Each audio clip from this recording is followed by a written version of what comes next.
Hi everybody and welcome to Felts by Philippa. Today we are washing some wool or fleece from Hercules. He is a Valais Blacknose sheep. I think he's about a year old, and this is his fleece. It's raw, so it's not been washed at all, and we're going to go through what to do to make it all lovely and clean.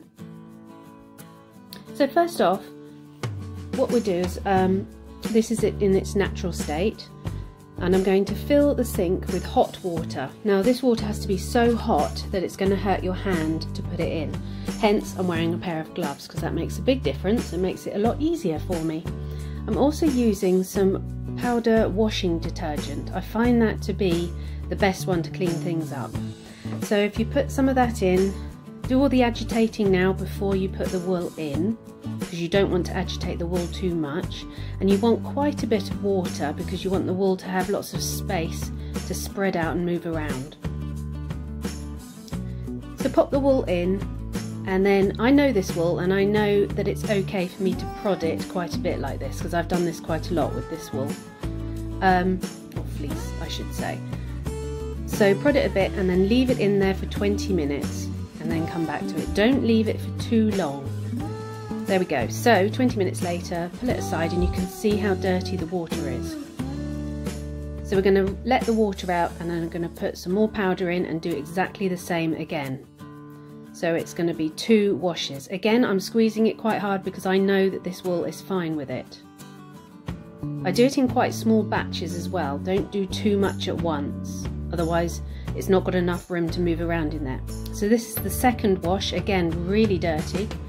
It's up to you, but 2 washes has been fine for me. So the next one is going to be a rinse, again in really hot water. And this is the rinse. There we go. See, the water's quite clean now. You could wash it another time if you think you need to, but I know that these fleeces were quite clean in the first place. So I do give it a good squeeze out. Again, I know this wool is fine with it. And then I'm going to air dry it by putting it on the side. You can lay it in the garden, or you can just dry it on the side and keep turning it and keep turning it. If you put it in the garden, watch out it doesn't blow away, or the birds don't steal it as well. So there we go. It can take quite a while to dry. So once it's dry, here it is. I've taken it up to my craft room, and I'm going to show you how we cut it and select it. Those are some of the darker bits, and this is the end product. And that's all the stuff I've got to do.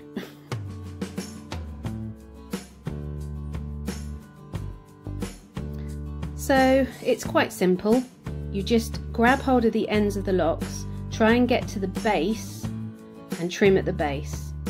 The longer the lock, the easier it is for you to work with. And then put the ends all together in the same way round, because it makes life a lot easier. Don't just put them in a massive pile. And it just takes time. That's all I can say, and just be really gentle with it. So here we go. This is what I produced with it. It's a Valais Blacknose sheep. I was paying quite a lot to buy the wool all washed, so I've saved myself a lot of money.